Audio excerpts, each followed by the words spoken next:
What's going on? Good things or bad things? Good. Hey, my Oh, tree. Yo, Only good things. yo. Hey, Chris. Yo. First, let's all welcome the Beast, The beast. Rolly. Peace, Rolly, roll. you're in Curacao right now, right? Yeah, I'm in Curacao, yeah. Okay, so is this your home base now, or is it's no longer the Holland? It's always my home base. Always. Always. Oh, so what about Holland? Holland, that's where I grew up. And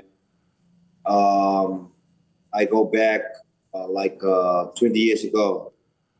When I exactly started bodybuilding, I go back to Curacao. I go train in Netherlands because that was the best option for me. I always thought that you were born and raised in Netherlands and lived there, and back at the times when you were still training with grandma. Yes, that's why I go back to Netherlands. Because I go with 3 years. I born in Curacao, go with 3 years, I go to Netherlands because it's better for us to grow up there. And all my childhoods, I was there.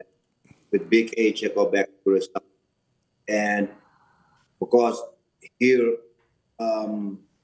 if you want to go outside the country, like competition, it's not good. That's why I go to Netherlands. You can travel more.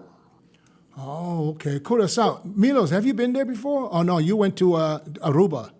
Yeah, Aruba many times, yeah, and San Martin. In Curacao, just like Aruba, you speak like 5 languages? Seven. Oh, Jesus Christ. I know. It's funny how this little island could speak so many languages. I know that it's Dutch colony, right? So that's why you guys speak Dutch. Yeah, Curacao is from the Dutch, yeah. Yeah. But it is exactly 7 languages in one. Jesus Christ. It's seven in one? Yeah. But that's where they eat the iguanas and all of that over there too, right? Yes. So what do you call the local language, the Curaçaoan language? What's it called? It's papiamento. Papiamento, yeah, I forgot. It's same as in Aruba. Yeah, same Aruba, papiamento, yeah. Yeah. I have no idea. Okay, I mean the 5-year-old kids, they can start in German, English, Dutch, and just like interchanging. I was like, what the hell? I mean, that's a beautiful thing. I mean, really, knowing all the world languages you guys are rocking. Yeah. But Rolly, I hate to ask, are you officially retired or unofficial? He's going right in with the knife. No foreplay. Typical Milos again. Going right in. Rolly, you can Because you can that opens up the other. Rolly, you can save that answer for later if you want. Let's just. I can answer that because I don't want to retire. Perfect. I don't want to retire, but the injury that I have, I think I can do better to be on my best back on the stage.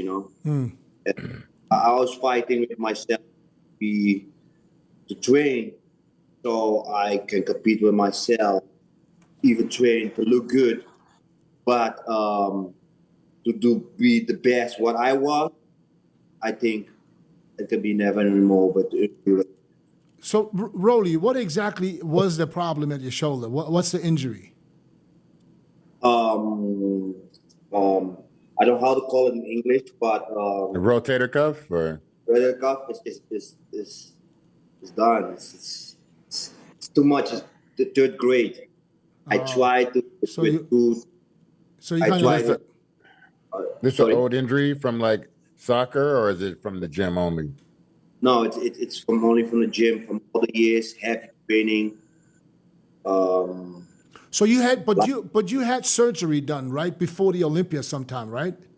Yeah. That was in 2020 when I did it, and I start training back again, and exactly all my last shows in 2021, I don't was training well.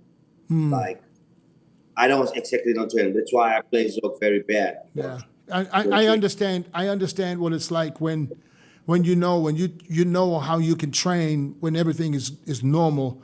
All of a sudden you end up with an injury, and you can tell in the gym. You can tell you're not the same. You can't do the same things. You don't. It's just different, you know. And I know how you It's feel. right here, the mind, man. It's Mind. not. It's not only the mind. It's also the body, because if you can't do the things you used to do easy, and all of a sudden stuff, hurts, or you just have to, just avoid a few exercises because you think you can't do that your mind is messed up at that point. Yeah, that's what I mean. That's what I mean. Yeah. You don't have that confidence. But Roelly's a hard trainer, man. I've seen this guy work so many days and nights, and my hat's off to you, man. I got so much respect for you and your heart. I knew you can do more, and I just thought that, I knew you was going way too heavy, though. I was always telling you, you got to go a little bit lighter. But sometimes that's, if that's what works for you, how you going to tell someone you got to go lighter? Because I just know it's hitting the joints is more so than the muscle. I get that. But listen, I know people that train light and they have all joints fucked up. Yeah. It's for me, this is my opinion. I might be wrong, but my opinion is if you go heavy, as long as you can control the weight and you're not jerking, you're fine. You're fine. If you're strong, you're strong. But let me tell you this, though. This is what I was a strong guy, I thought, in my day. But I figured things wasn't happening like I wanted to. My chest was never got to where I wanted it to be, but I was strong as shit. Not many people as strong as me in the incline. But if you think about this, if you say you got 1,000 pounds in your back and whatever's gonna rip off the bone, it's because all the pressure's in those tendons and joints. It's not in the muscle that you're trying to work. That the pressure is all in the joints. And that's what I figured was going on when I was trying to get my chest bigger by going heavier and heavier and heavier. It wasn't happening. A lighter weight where it's just that primary area is working.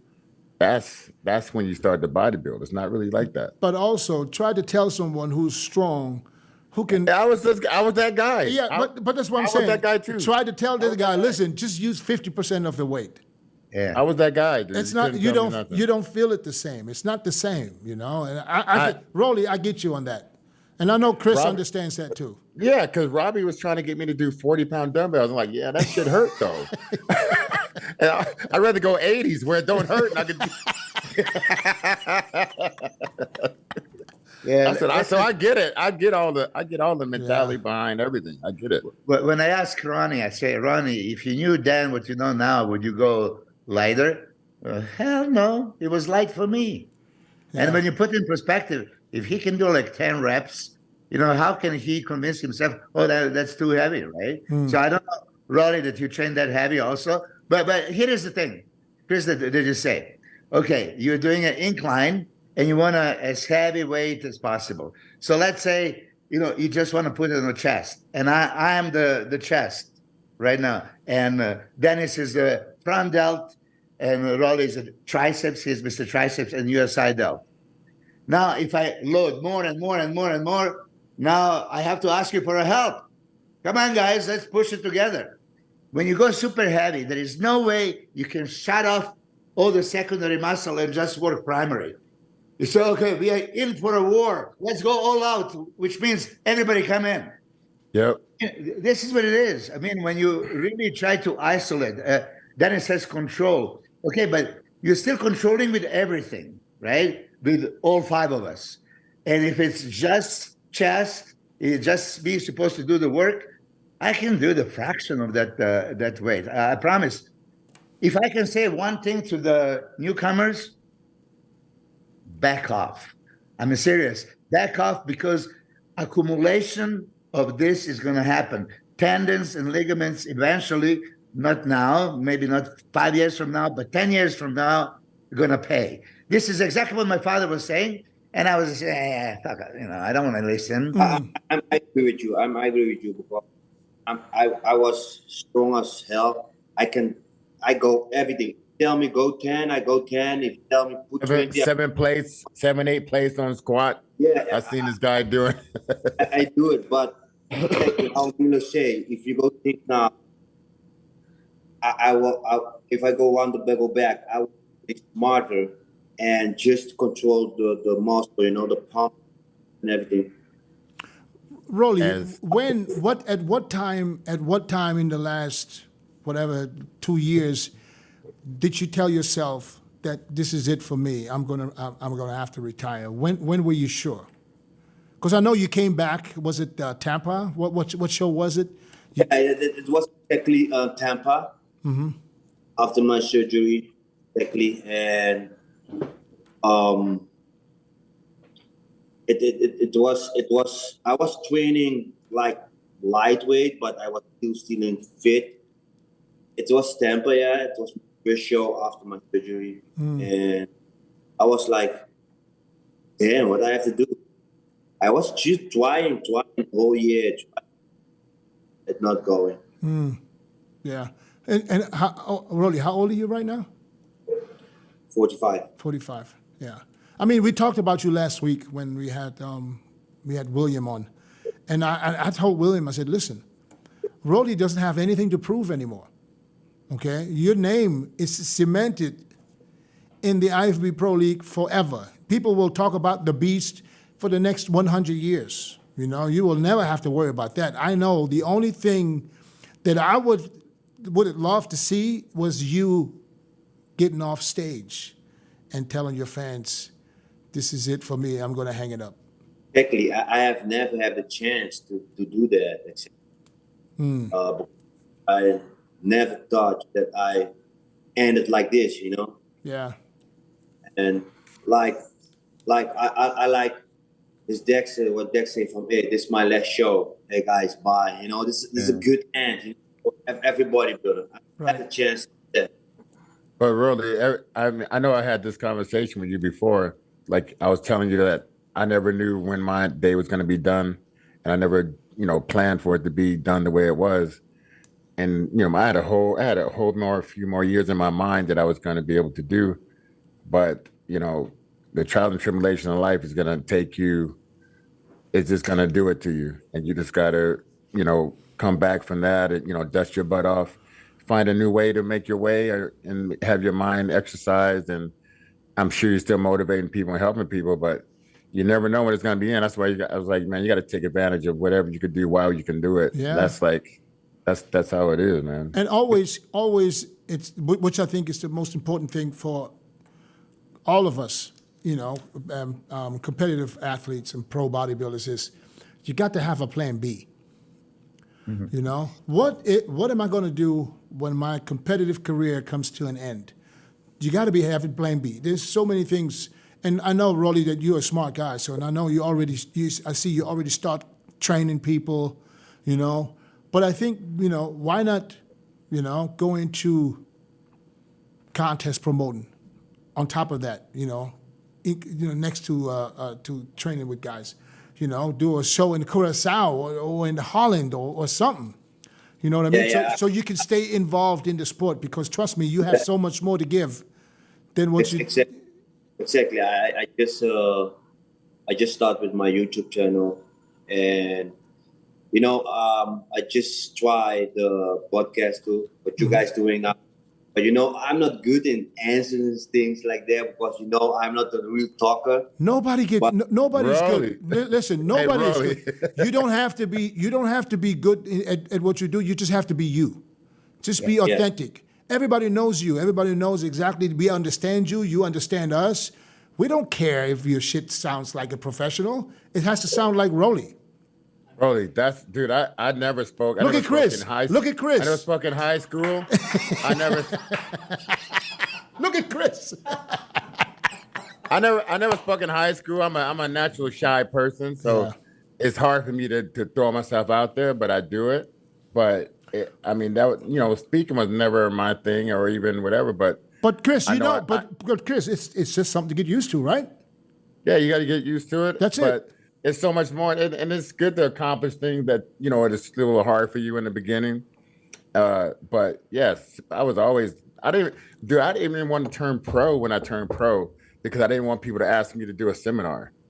Like that was in my head also. I want to win I want to win the USA, but I didn't want people to ask me for to do a seminar because I didn't want to speak in front of people like that. Yeah, That's weird. True story. it's weird. See, Milos is the total opposite. You can't set him up no more. You see, lately I've been controlling myself because I'm reading all the messages like, oh, Milo just talks about himself, talks too much, can't shut up. Hey, I'm here for conversation. I'm a fan of the sport. I'm a fan of You tell him, Milos, tell him. Yeah, so I mean, seriously, Rolly did something that not too many guys are doing it. Chris and I did, and you, Dennis, to a point. He competed all the time. I mean, this is what I check. I mean, Rolly goes and competes 8 times a year, back to back to back to back. Like, hell yes, you're the pro. You should be competing, right? Yeah, and this is Rolly. I mean, you won like what, 9, 10 shows? How many? I think more than that. More than that? Sorry. I think it's that I remember. But can you tell people that don't know, how did you turn pro? Oh, I turned pro exactly Arnold Classic. Arnold Classic. Beating the... I was actually, before that, I was not serious with training. When I hear the guys in the Netherlands go to Arnold Classic, it was a challenge for me because I'm always want to do a bigger show than I did it before. And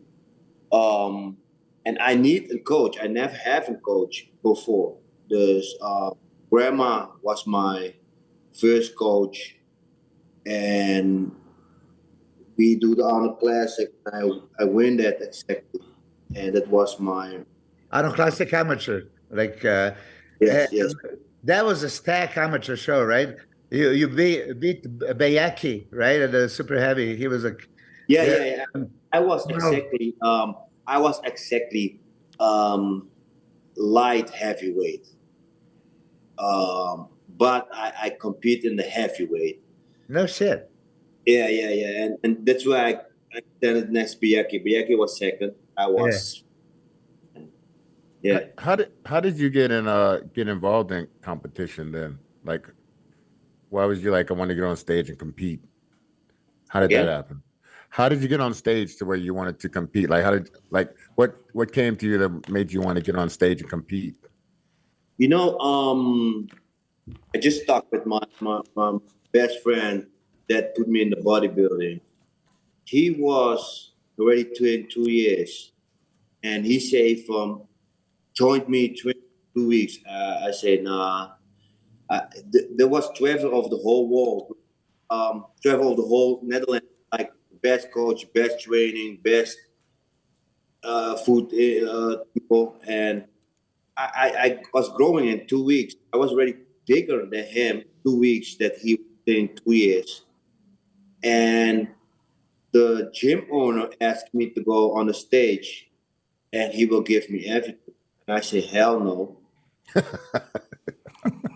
And my friend that put me in the bodybuilding, he said, yes, take everything. I say, okay. And that's why I go one time on stage and I got lucky to have the sponsor and support right from beginning. I think that's why I go on the stage. Were you muscular before you start? I mean, you have were you muscular? Did you look like an athlete? Did you do some martial arts, some other sports? I don't think so, but I think people. I was training like I think 6 months, and I was like looking guy like I was training like 3 years like this. Yeah, it's like me. Yeah, similar. I remember Rolly in the very beginning. I see him at the FIBO. I don't remember what year. Probably 2008, 2009. Maybe even before. I don't know. Yeah. What year did you turn pro? 2009. 2009. I think I know you from Mondo, right? You knew me from under. Yeah, I know from Mondo, but that was 2007 when we was together in FIBO and in Netherlands. But I remember I first saw you in the gym, and it was like, I was like, who's this guy training? Who's this big guy training with this white lady? For me, like that. I was like, who the hell? For me, what it was like, how can this guy fucking do a backflip? Still be this big and stand on stage and just do a backflip like it's nothing. I was like, how the fuck does he do that? So I thought you had like a gymnastic background. But yes, I have. So you have a gymnastic background. Were you also a breakdancer at one point? What again? Did you also breakdance at one point? Yeah, I was breakdancing. Ah, okay. But the big flag is from gymnastic, right? And if you breakdance at the time and you do big flap and other things with it, the show gonna be bigger, you know, because not a lot of people can do that, you know. Right. I made a lot of money off pop locking and posing in the 90s, doing guest posings in Germany. Yeah. It was crazy. So they like that. Yeah. So Rolly, I asked you the same question we asked everybody. You know, when you look at your career, you had an awesome career. I mean, there's nothing you can say, I regret. You can't regret anything because you placed as high as third at the Olympia. I mean, I can't say that. Milos can't say that. Chris can. You know? So you placed as high as third at the Olympia. You are a top Olympian for I don't know, how many Olympias did you do total? I think 11. 11. So how many people on this planet, how many people on this planet can say they did 11 Olympias? You know what I'm saying? So you're one of the very few.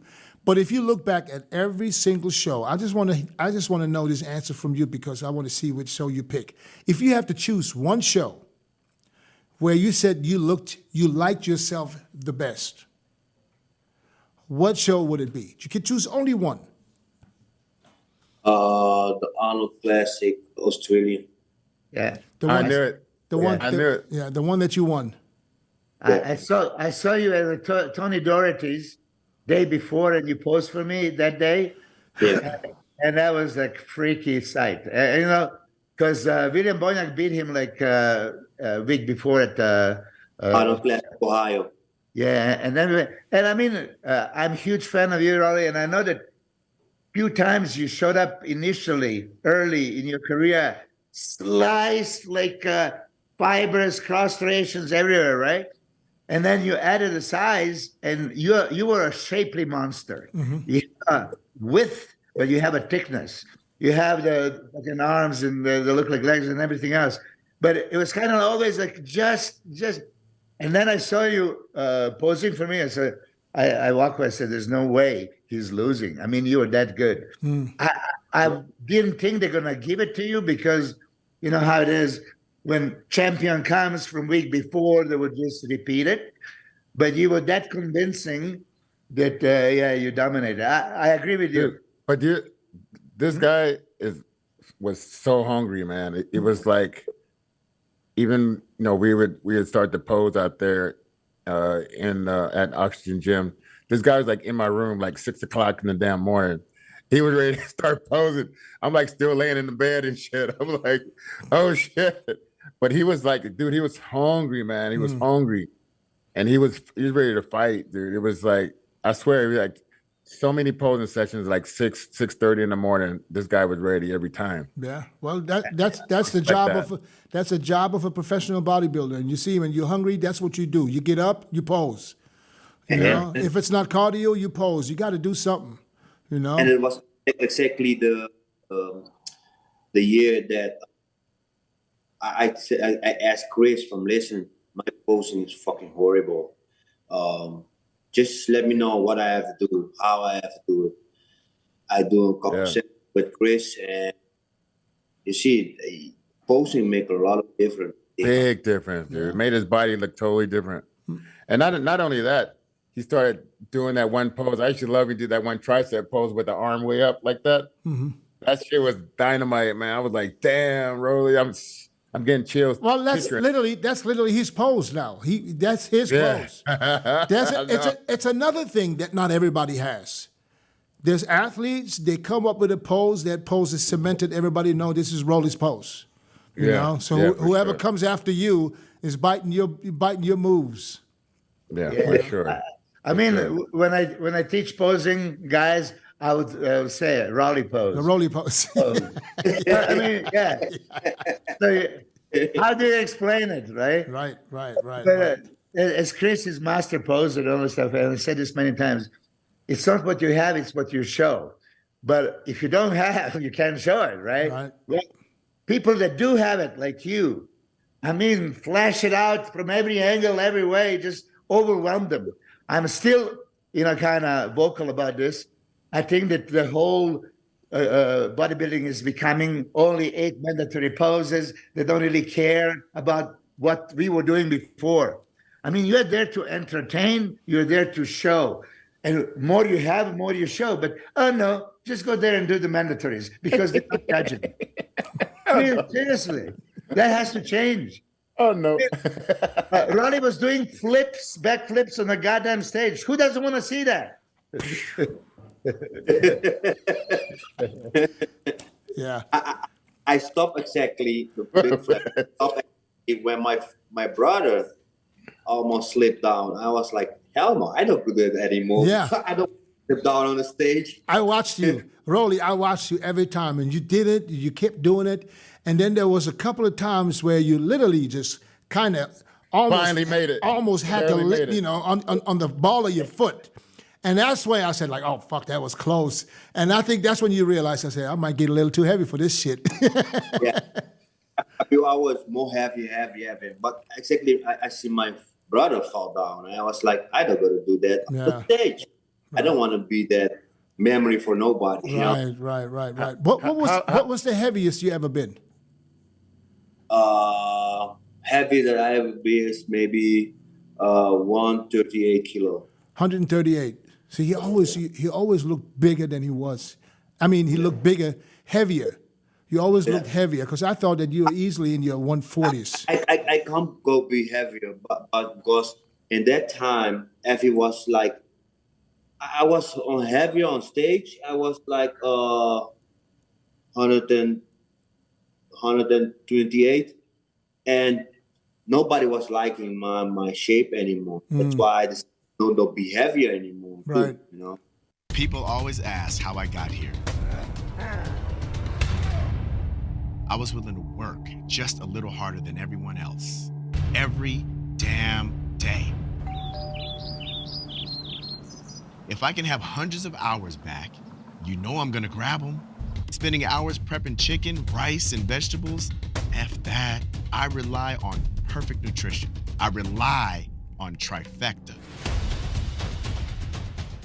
Right. 138 is 303 pounds. Yeah. I was calculating. I mean, that's goddamn heavy. Yeah, but you actually look heavier, as Dennis says. Some people, they have that illusion of actually more. So the highest you've been on stage is 280, 128. Yeah. Yeah. You see. Yeah. That's fucking. On the stage. That's fucking huge. And you're what? 5'7", 5'8"? I don't know how. 5'7". You're about 5'7". I think 5'7". Yeah. What are you in centimeters? 174. Yeah, you're about 5'8". Well, listen, Roelly. I'm gonna have to give it to you, just like I gave it to myself. Everybody, all of us. I used to be almost 6 foot. Okay, so I'm just saying this right now. But if you were 174, then I think right now you're probably 171. All these years, You're still young. Give him 10 more years. No. All these years of squatting, it's not going to make you taller. Trust me. Chris, you used to be at least 5'10", right? I was 5'11" and a half. There you go, 5'11". And then I'm down like two inches less now. Milos, what was your tallest? 179, which is 5'10" and a half. 179. And now you're what? 5'6", 5'6" and a half. Listen, last time I was 5'8" and 3/4. Oh, really? 5'8" and 3/4. But I wouldn't be surprised I'm under. Yeah. But were your vertebrae touch onto each other and get smashed, with that bar on your back. Yeah. That's when you start to realize I should have listened to people. Because that shit fucked with you. It happens, but it happens to everybody. It doesn't matter if you lift heavy or not. I know. We all shrink. We all shrink. That's true. That's It true. can happen to Flex Wheeler. That's what I was noticing last time I see him. I mean, he's still 5'11", right? I mean, I'm looking at my pictures. I competed with Flex many times, right? And I was same height. I know you can see a million pictures of my Instagram. I was the same height. I was way taller than Jay Cutler and all this shit. Now Jay Cutler is standing next to me, and I said, "Man, you have something in your shoes?" He probably does. I accused him of it. But Flex Wheeler didn't shrink an inch, and now they just say maybe he didn't squat. Flex was always doing leg presses and stuff. He's got that extra. He's got that extra long prosthetic leg. That's why he's not shrinking. I was gonna say it, but I was thinking it, but I wasn't gonna say it. No, we can say it. Flex is our boy. We can say it. I know. He's stretching. He's standing straight. I was just like. He said I was thinking it, but I wasn't gonna say it. Oh, come on, let's have some fun. Yeah. But anyways, this is fucking huge. Being 128 kilos on Roelly's height on stage. That's ridiculous. How much were you in Australia? Do you know that? In Australia, I don't like to wait. Like 1 week. 1 week before the show, I don't wait because I was working with my mind exactly when the people don't like to be big anymore. I was losing a lot of weight. Like a week before, I was 115, I think. 1 week before. I think I lose more weight. I think I was maybe. You were probably in the low 40s. Yeah. In the low 240s. Which was your best look? If you think about it. It was exactly my best look. Yeah. I will. The best look was Australia, and I think your best condition was the New York Pro. Everybody say that, yeah. I swear, I was a lot smaller. I know, I get that. You were a lot smaller. So that's why I'm asking. The best look. You're more mature, and everything. Your best look was Australia, without a doubt, no competition. But the best condition, the condition you ever brought on a stage, was the New York Pro when he won the New York Pro. That shit was crazy. That was my first winning show too. That shit was crazy. Yeah, but when you say this, condition as far as leanness and dryness wise, but you say not necessarily fullness wise. And I say this many times. No, listen, Milos, he was full, but he wasn't as big as he was. He was more mature. Years later, yeah. He was full. He was everything was pushing. Remember. He was striated, cross-striated. Everything was there. Yeah, I remember. I mean, you do not see that no more today with the striations in the triceps and the glutes and the fucking chest. He had it everywhere, shoulders, everything was striated. Yeah, Yeah, I remember that look was good. And then crazy lats, but your lats expanded a few years later. I do remember the Olympia when you placed third, just like that front relax. It was like, for me, front relax should account for much more points than anything else. For me. I mean, front relax. I can say, but listen, now that I'm not competing, I can say that because before there would be, you're trying to push it. No, that's it. Looking great, standing there doing nothing. Okay, that's a fancy leg. So fuck the mandatories. Just stand front, relaxed. Yes, sir. Don't do nothing. Now, there is a point system. I would figure out something. Each pose, it's like a certain amount of points. I like that pose on Rolly because there was a time where he lost control of the waist a little bit, and all of a sudden he brought the control back. Back, yeah. And especially with that front relax where he opened up and the fucking waist sucked the waist in. It looked fucking crazy. But he did a lot of practice with his waist and a lot of connection and he found a new way to connect with his body, and I think that's what made it happen. Yeah, I guess that's what you got to do. I mean, you got to practice. If you don't practice, it's not going to happen. But yeah, man, you put a tear in my eye that day, man. You was like, man, I want to thank Chris for helping me my posing. I sucked at posing. And then Arnold was like, stand up, Chris, stand up. Oh man, I was like, oh my God. Oh, let me get the I was like, hey, that was cool, man. Hey, always, as a coach, I was right there. You don't know, I was right behind you. I saw that. Oh, okay. Hey, Rolly, I saw Chris doing this. You an asshole. He tried to lean into like this, like,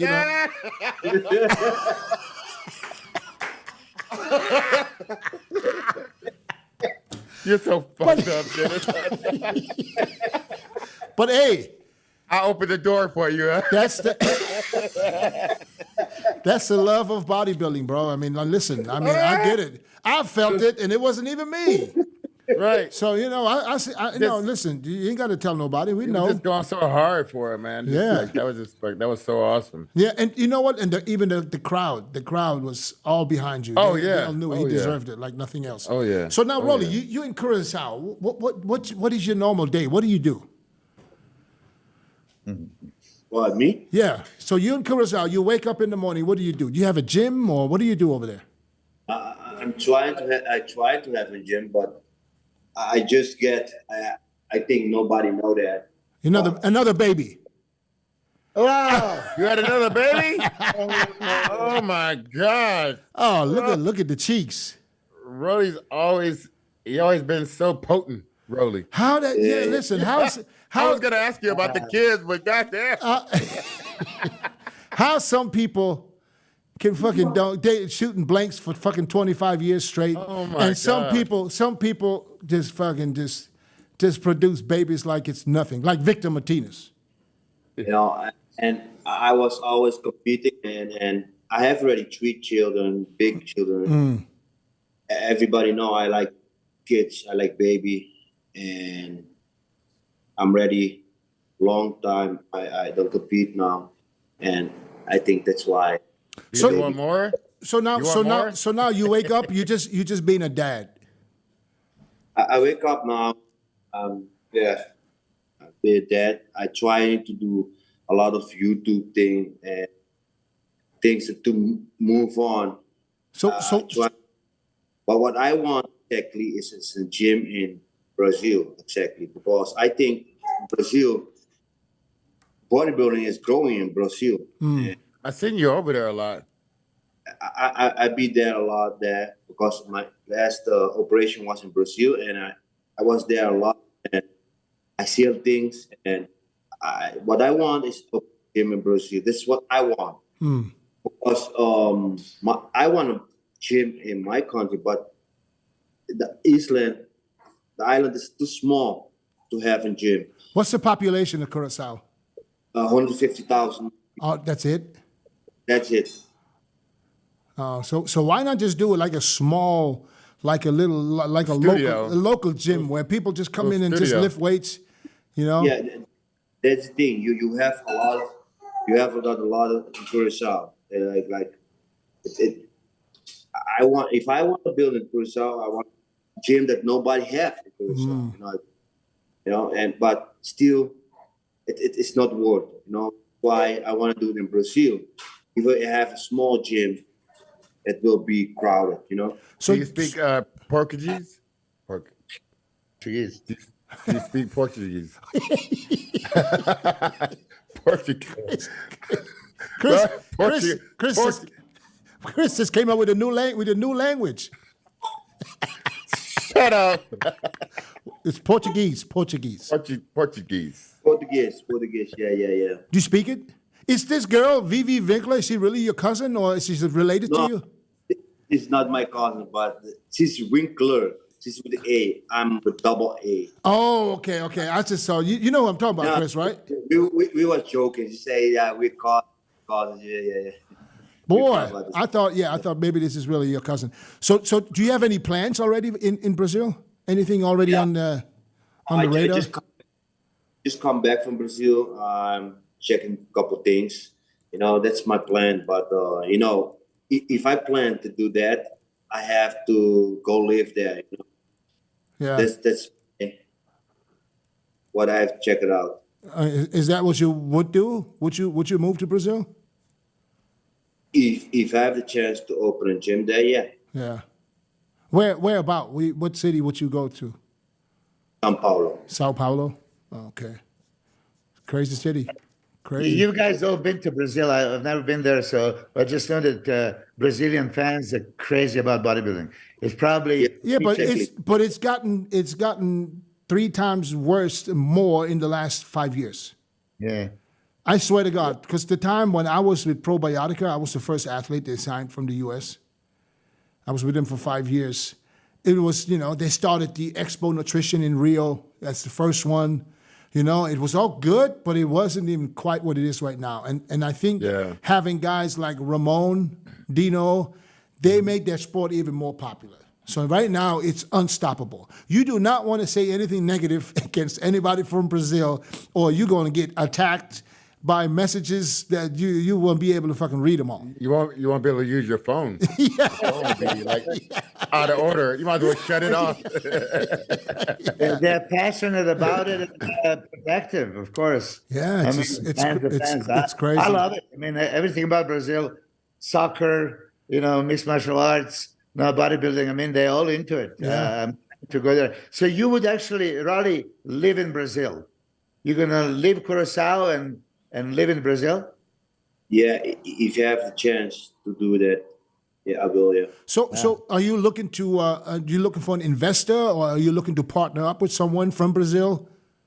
Yeah, I'm busy with everything like that because I need that in Brazil because I know I have nobody in Brazil to stay with. Right. Yeah. I mean, you definitely have the name, and you're big enough to go anywhere you want to go.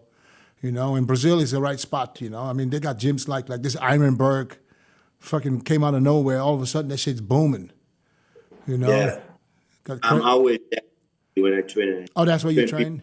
Yeah. Yeah, that's crazy. That's crazy. Well, listen, I hope for you that works out because, that's your life, You might as well stay there and give all the years of experience that you have from not only working out, but also dieting and preparing for shows. You can pass that along to a lot of great talent in Brazil. I mean, the talent over there is unbelievable. It's kind of like in the Middle East. There's unbelievable talent. They just need the knowledge. It is raw. Mm-hmm. How was it? Yeah. Let me ask you this. How was it going back then when you left Grandma and then you went to Kuwait? What impact on your career do you think Kuwait had?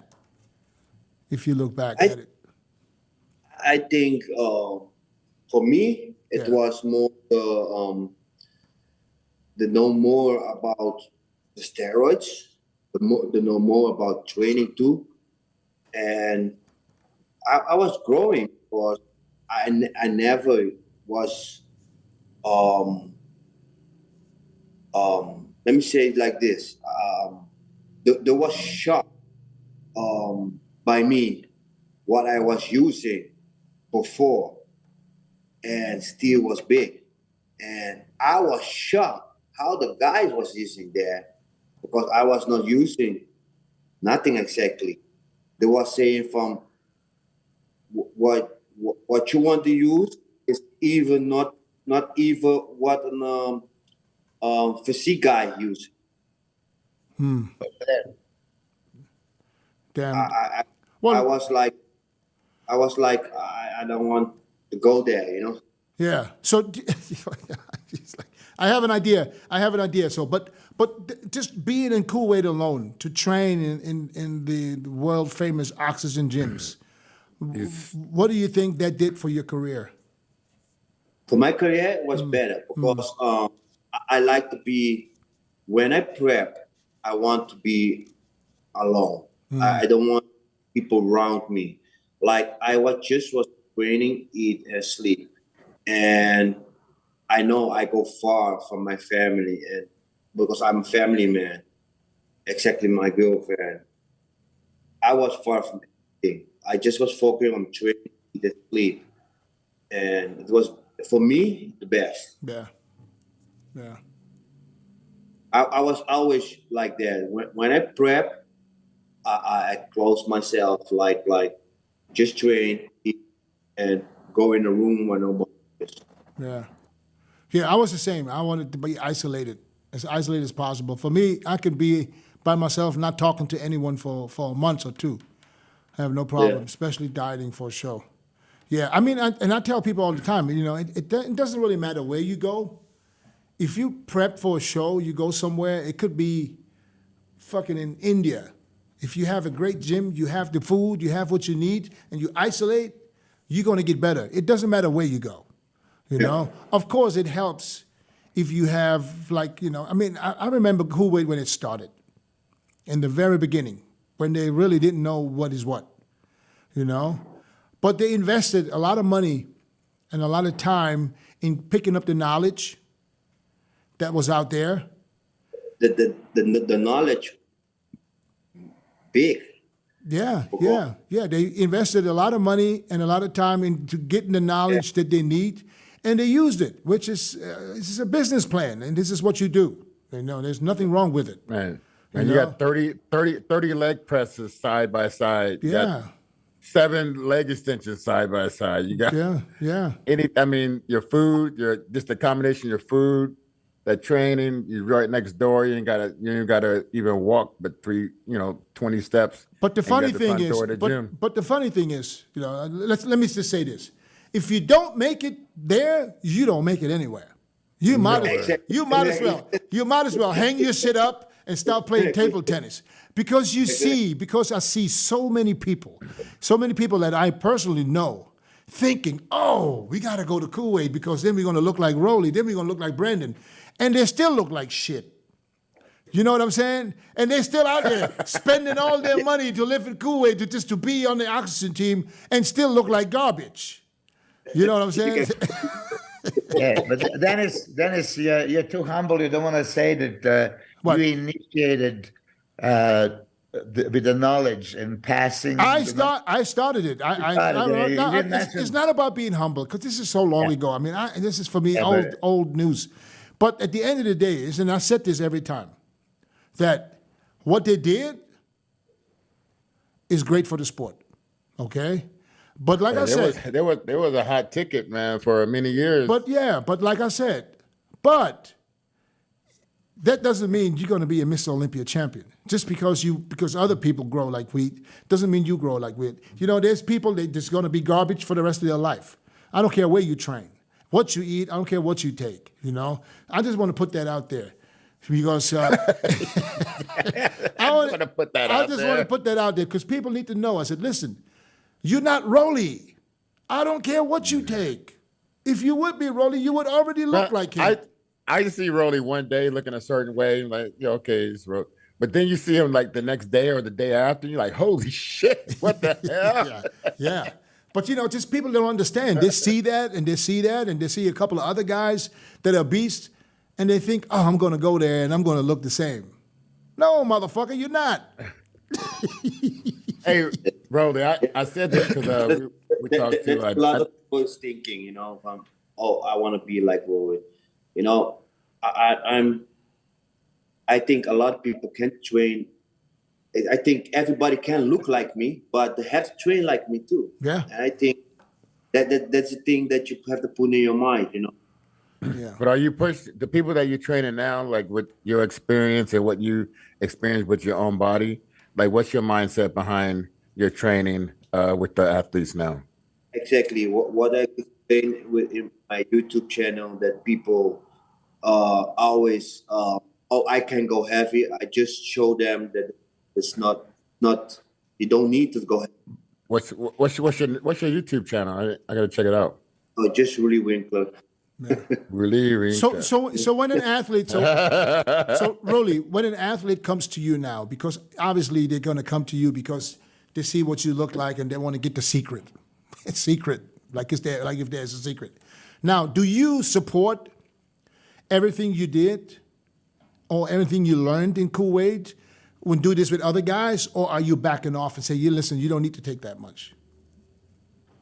No, I always tell them, listen to your body. You know, you don't have. But how can you listen to your body if your body is not talking back to you?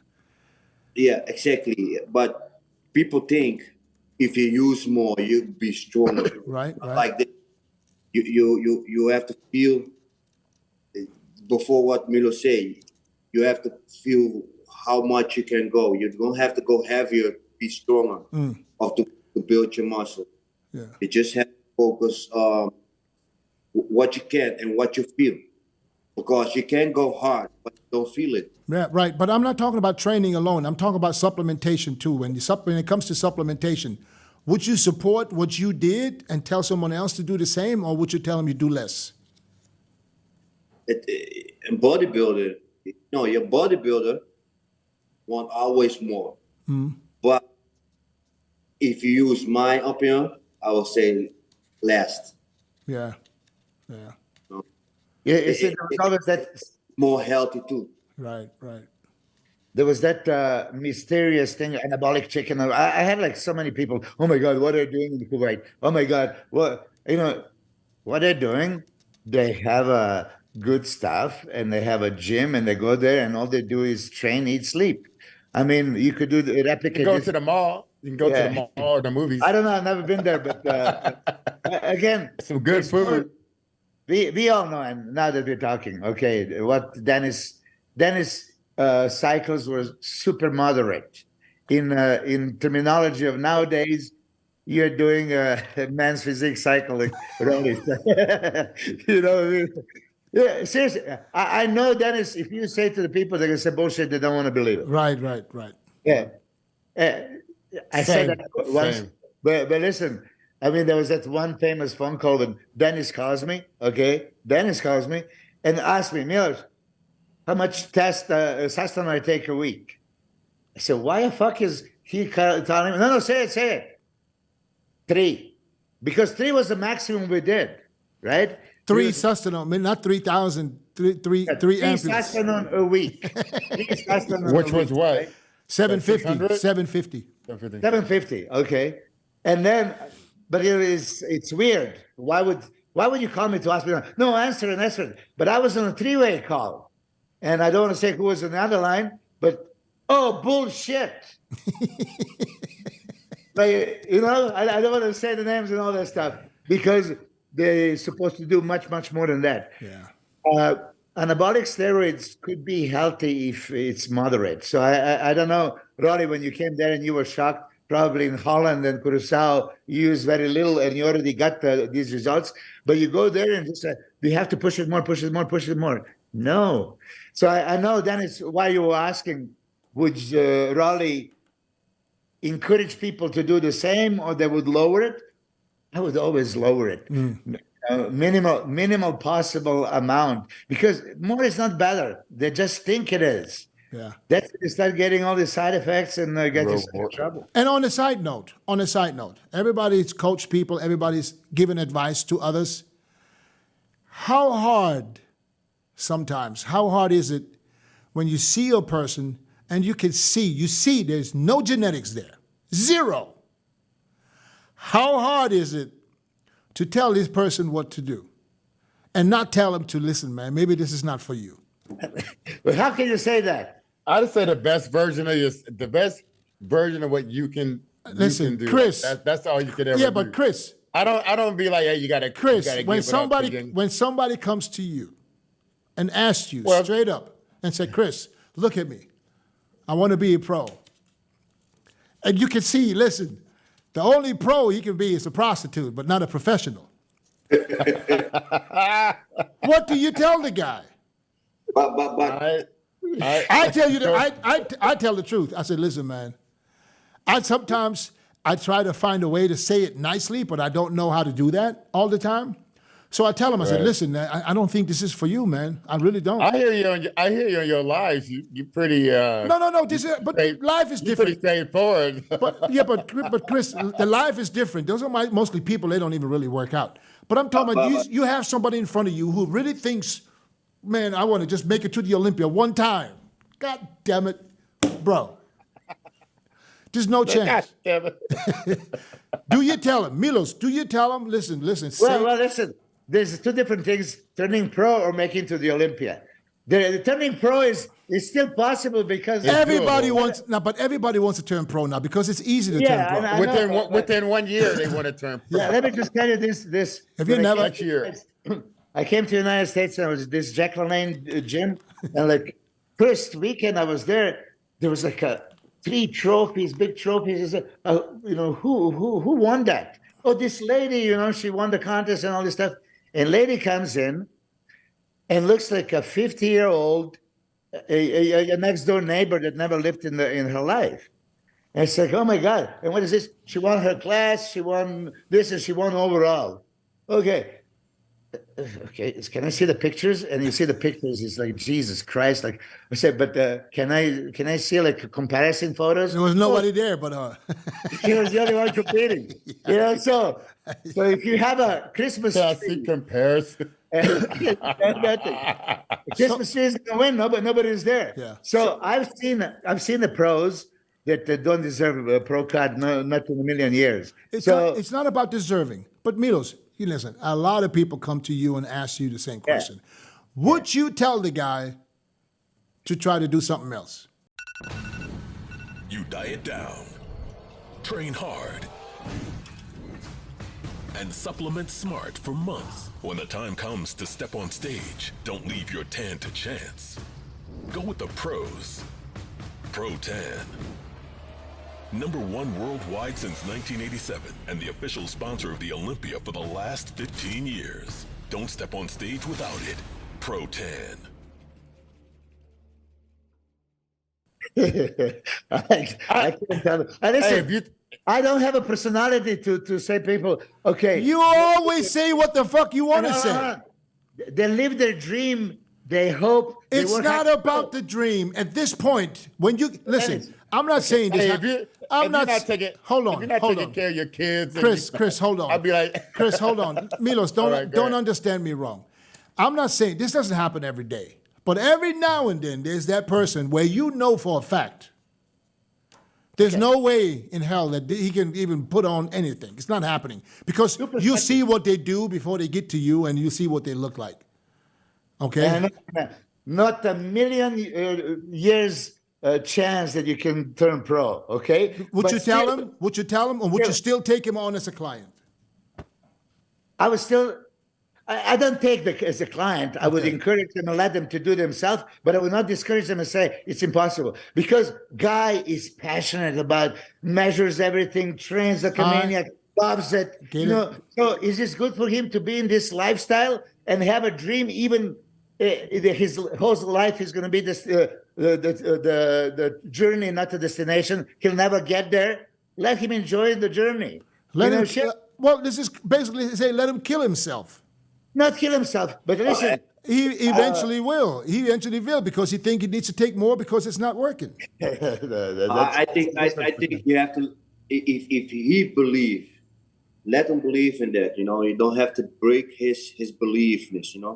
But if he asks you for your honest, I know your point. You wanted to say don't go work on that, don't do that. But Rolly, if he's asking for your honest, opinion. And if you honestly don't believe he has what it takes, would you tell him? I would. I would. Exactly.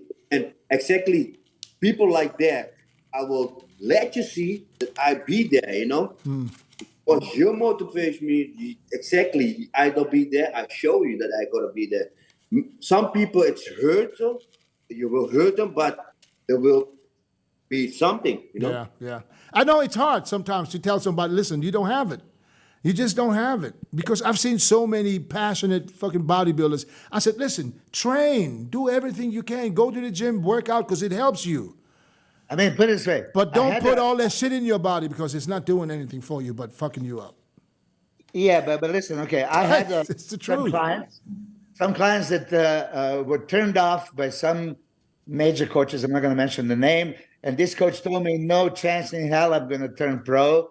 And I got them pro. Okay, they didn't do much in the pro, but stuff like that. But listen, this is why I want you to focus, Dennis, is training and a healthy lifestyle, discipline. You have this life good for you or bad for you? Good.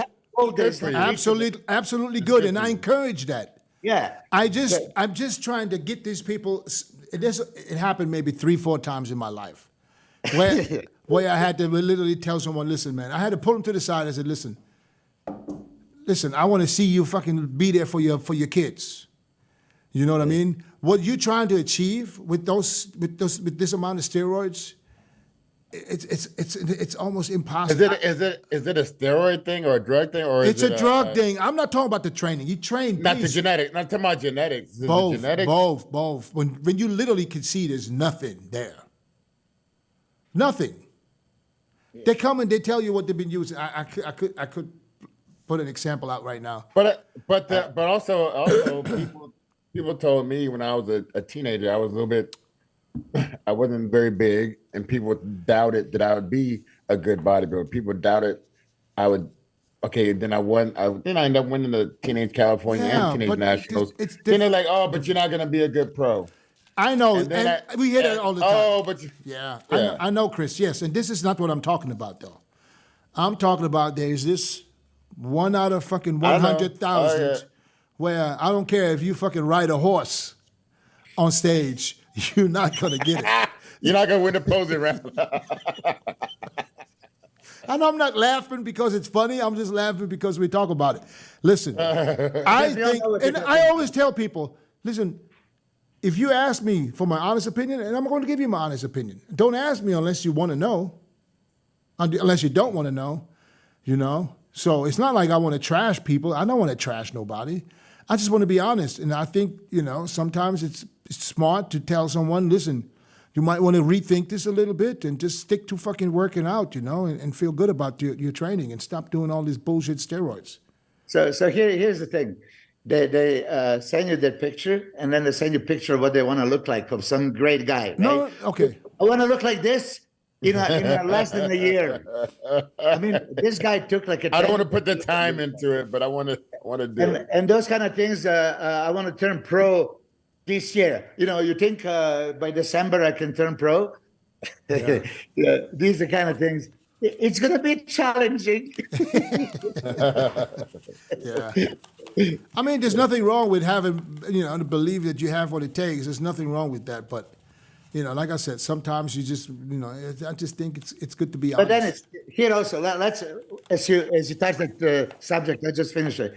It's making muscle physiologically. Can we make the muscle? Anybody, genetically gifted or not, we can make the muscle. Yes. If you correctly, eat, rest, all this stuff. Do a little bit anabolic steroids. Always, yeah. So everybody on earth can improve dramatically in 3, 4, 5 years, right? But would that be enough for them to turn pro? I mean, who are we to say, really? There's no way. I have a guys with flamingo legs, big stomach, Buddha stomach, right? You know this shit? Flamingo legs. You know what I mean? Yeah. And Buddha stomach, right? Yeah. And any which way you turn Buddha, you're going to see that stomach. Now, it doesn't matter, right? So these kind of things. But even them, they can dramatically improve to look good for them, not to compete. So you encourage them to think of competition, and they're never going to compete or be good enough to compete. But that wasn't. Yeah, but that wasn't the people I was talking about. I was talking about the ones that come to you straight. It's the other ones. They come to you straight, thinking when they look in the mirror, they see something that's not there. And they come to you straight and said, listen, I just want to make it to the Olympia. I think you know that in Colosseum Gym back in the day, I mean, guys were coming, and then when they go and check the posing, and there were the guys that looked like shit. And you know, like, I say, what are you looking at? Is he enjoying every single pose? Every pose look horrible. I get that I get that every Sunday. Every Sunday I get that.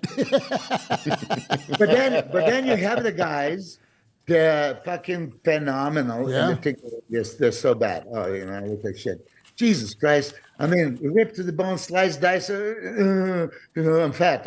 I need something else. You know, so it's all relative. You know, the best thing is if you have somebody that now that you potentiate this, you have to be honest. Yeah. You have to be honest. Yeah, and some people just can't take the truth. Yeah. Rolly, what do you prefer? Training people one-on-one or do contest prep? Training people one by one. Yeah. Yeah. Contest prep is stressful as hell, huh? It's stressful. So stressful, man. It's stressful. It's stressful. But just the journey is cool though. I like the journey of you know, you're working on this part of your body, you're seeing the development coming, you're getting a little leaner, you know, you're working on a different pose that you're able to hit this year that you couldn't last year because you weren't developed enough. All that stuff is really fun. Though. Yeah. Oh, Rolly, so because since you go to Brazil a lot, have you seen this guy, what's the Russian guy? What's his name? Who lives there now? Victor. Yeah. Have you seen him in person?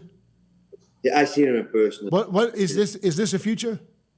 Oh, he is big. Even his leg.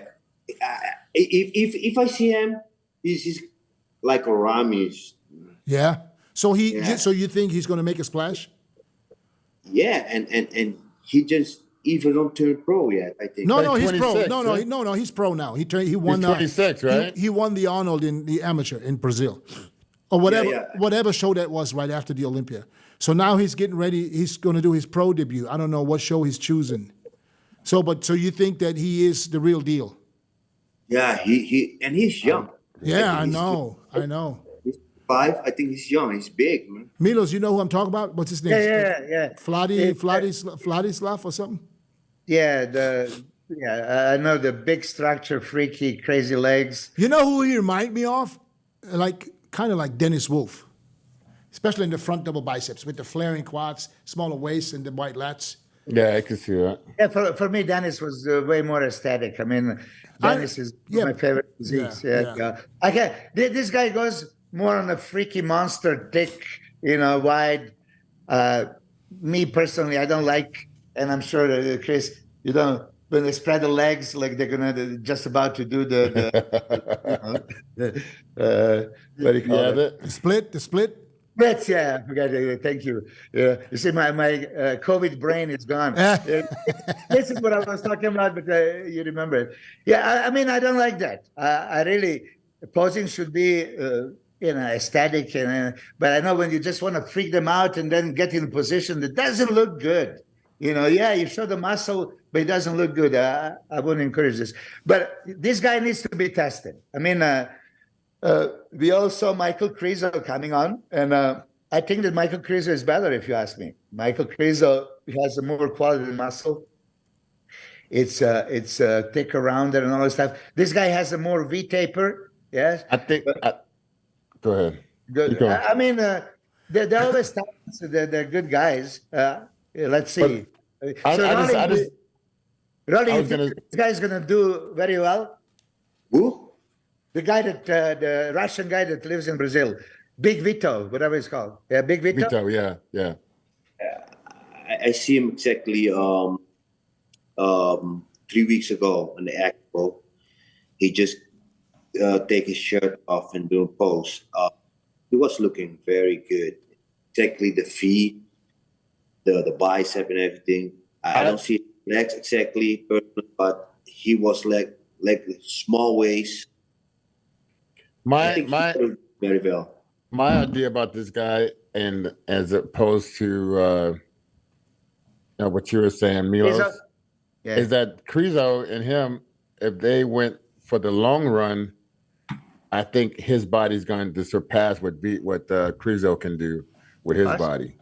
I just think they had his age and how his structure is and everything. I think just like Sean Ray was like quickly, on the scene, young, but as I got older, my body was able to surpass what his body was in the end.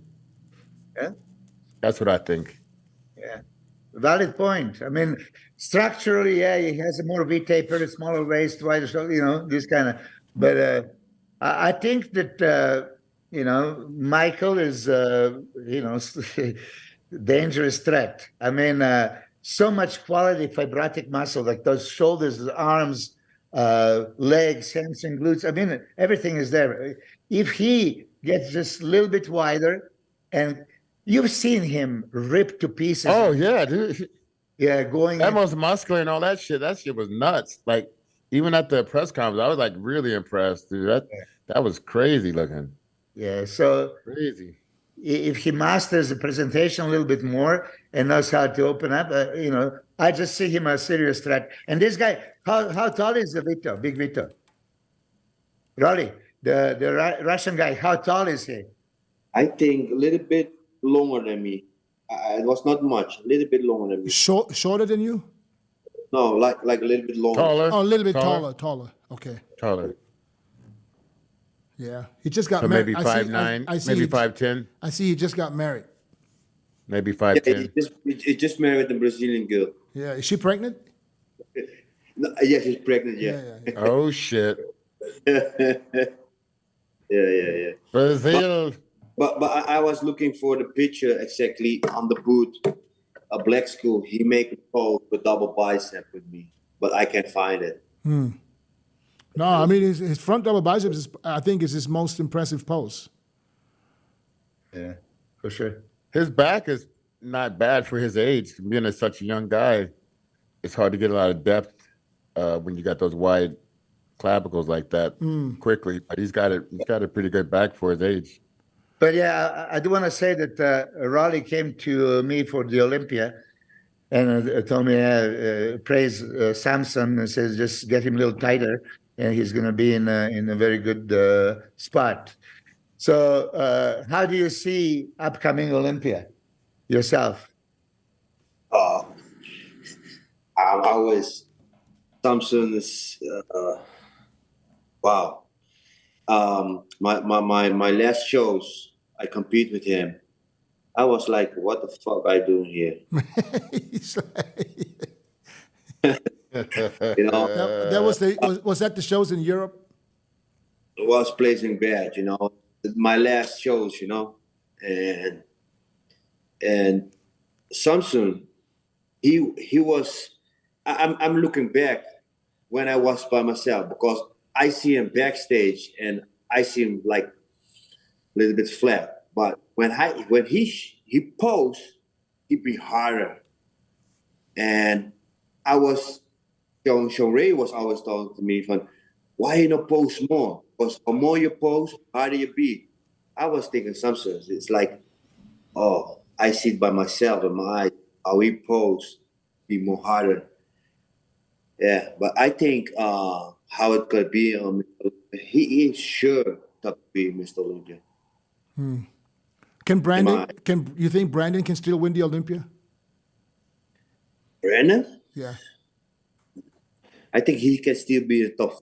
But the new guys are coming. Yeah. They're good. They're good. Yeah. Can Hadi repeat? Hadi, nobody can win Hadi's legs. This Hadi is. I think if somebody's coming with a better back, and they can win Hadi. Yeah. But these Hadi, in my opinion, was a little off from what we've been used to seeing Hadi look. But you know how we say, because look how we're sitting here saying that he was off. For him, he was off. For him. Compared to the rest, he was still harder than everybody else. Yeah, I get that part, but I'm saying he still has more that he can put. I know. He can get harder than that, and also, I think Derek also. I think Derek still didn't hit his peak yet. No, not yet. Still didn't hit his peak yet. So, but don't you think that Hardy's going to be fucking ridiculous shredded this year? I think so. Knowing from what he hears from people, what people say. That's the main focus will be just to come peeled to the point. He's in tune with everything, and he's on that social media watching everything. Hell yeah. So everything. It's going to be hard. It's going to be hard to dethrone him unless he makes a mistake, and something happens, like comes in off, like let's say like last year where he's from the back, not the same as he normally is. Right. But if he's peeled, he doesn't even have to be bigger. I don't think he needs to be any bigger. No. I think his weight was the last for everybody. But yeah. I don't think he has to be bigger. If he's peeled front to back, top to bottom, it's going to be very hard. But if somebody can do it, it can only be a guy like Samson. I would say there is legitimate threats, of course. Derek, because we got to give Derek 1 year of putting on some more size. Because some judges see Derek over Hadi as it was, it's not a perfect score. I just think that Hadi, and I was saying this since 2009. By the way, let's touch that subject. Rolly, you beat Hadi in Dubai 2016, right? 2016. Yes. And him placing top 3 at that show qualify him for 2017. That's how it was back in the day. So he was qualified, he couldn't compete. Then he qualified 2018, he could not compete again. Finally, 2019, he showed up. Right now, I just posted 2 days ago for Bob Cicurillo, for everybody, for IBB Pro League, to do something. Same thing, my guy Behruz qualified for Olympia last year, didn't get the visa. He already got the Olympia qualification now, but it's question, is anything going to be done? So Bob already, contact Hani Rambo. I already contact Hani Rambo, and he says he can't do nothing. He Rambo, Rainbow. He's not gonna try. I call him either Rambo or Rainbow. That's okay. That's fine. So I couldn't say vanilla until but you I know was in what? high school. But you know what? I think there was the guy that was involved in helping Hadi to get that visa was his manager back. His manager no longer there, right? His manager back then, and they're on no good terms. Yeah, I don't know, but something needs to be done, because imagine any of us qualifying for Olympia, you have a right to compete, but you can't make it. Yeah. So somebody. What are you supposed to do? I mean, it's Iran. It's like they're not the best friends of the United States. So that's a problem. It's a problem. It's a political problem. I feel bad. I feel bad for the athletes, but it's a political problem that there's no easy fix. But I was going is, Rolly, you competed with Hadi. He just turned pro. He won that show as amateur, and he competed next day with you guys, and he placed second to you. Yeah. You've seen that potential already when he was posing with you. You've seen that this guy can be a trouble.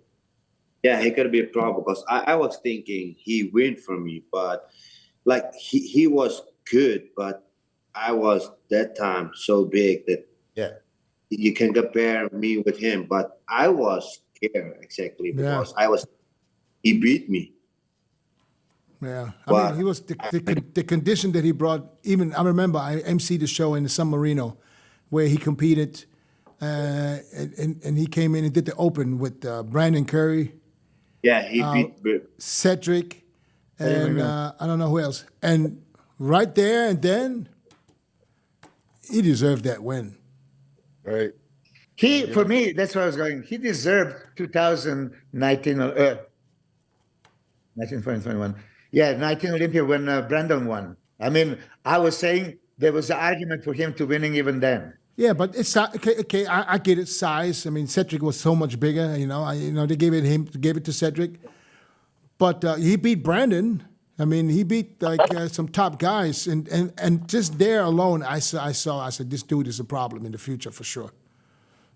He's a problem. He's a problem. So coming into the show, I think, of course, he is a top favorite to defend, because you can expect that he's going to be in a little bit better condition, because now the heat is on.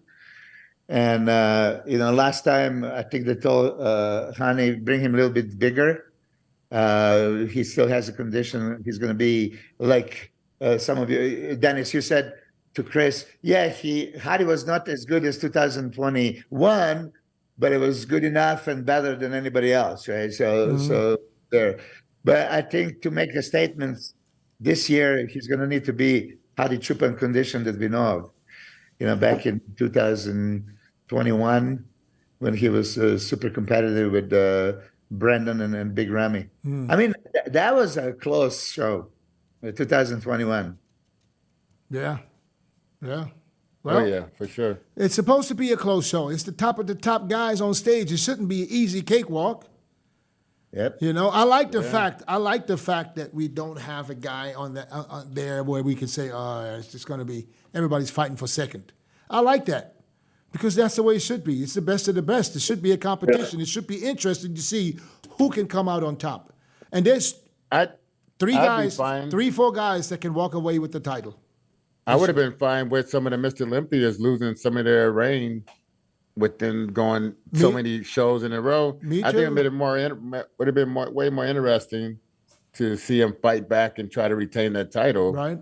And they would respond. Right. No, I think this is going to be very interesting. Like I said, Hadi is the champ. You got to knock him out. It's going to be very hard to knock him out, but it's possible. I would suggest a liver shot. So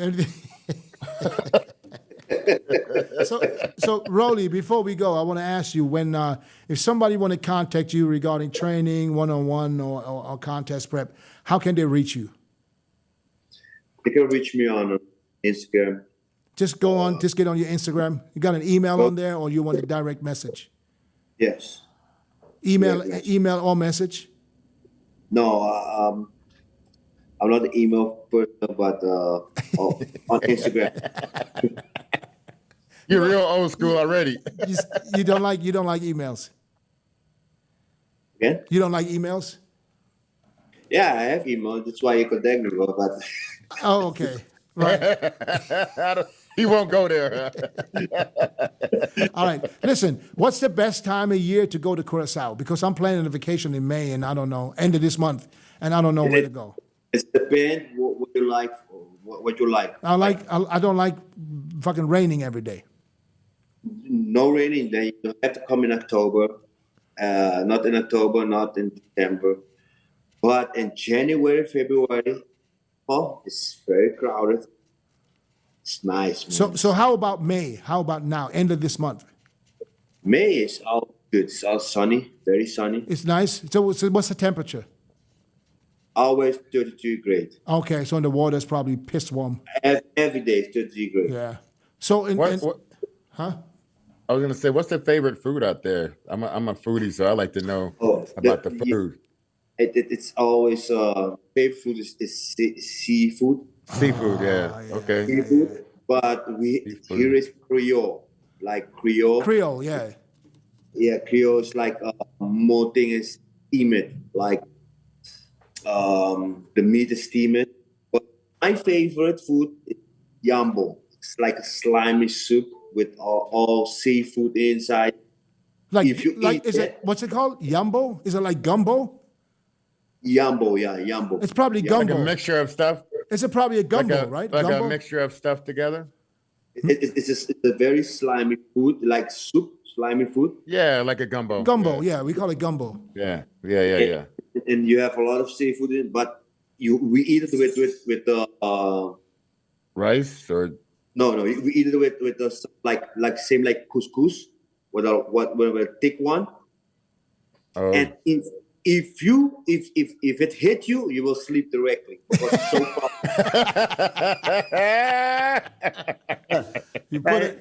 We're gonna put it on some cornbread.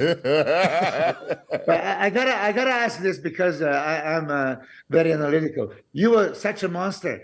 How was your protein intake when you were competing? Did you eat a lot of protein? And if so, how much?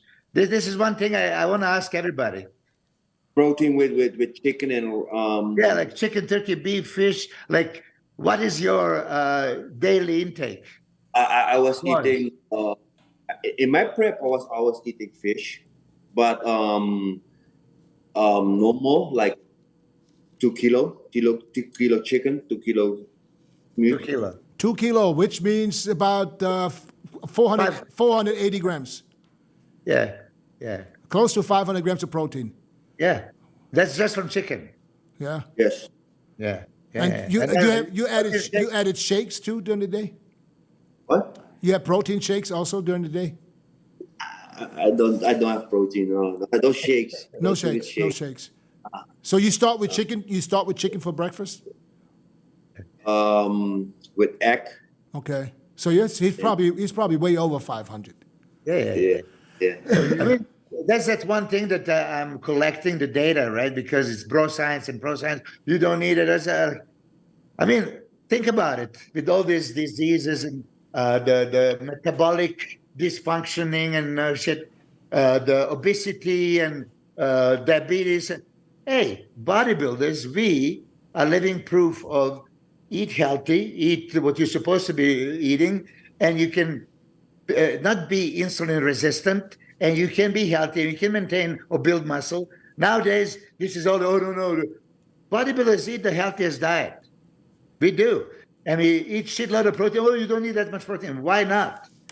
Protein is the essence. So I'm glad, because I was always averaging, Rolly, like you, between 450 and 550 grams of protein a day. That was a mandatory. Like I would not, if I would, one day skip, I would feel like I lost all the muscle in the world. You know what I mean? On that note, Milos got his confirmation again that 500 is a good number. And listen, Roelly, I appreciate you taking the time, brother. Thank you so much. I hope we get a chance to bring you back on to have when we do it this. I want to do this super special roundtable with a lot of guests. I want to invite everybody to get them on at one point. So thank you so much. I might hit you up on WhatsApp to get a couple of pointers of you where. You got a DM. No, I sent him a message. Where to go when I go to CURACAO, just some pointers because I've never been there. Just, maybe a nice hotel or something. Just give me some ideas. Yes. I'll hit you up. So thank you again. Good guys, to see you, Roelly. Anybody who wants to contact Roelly, go on his Instagram. Don't email him. Fucking direct message him. Slide up in his DM. All right. Brother Roelly, take care. Milos, Chris, thank you guys. I appreciate y'all. All right, we'll brother. talk soon. Take care. God bless. Talk to you later. Peace out.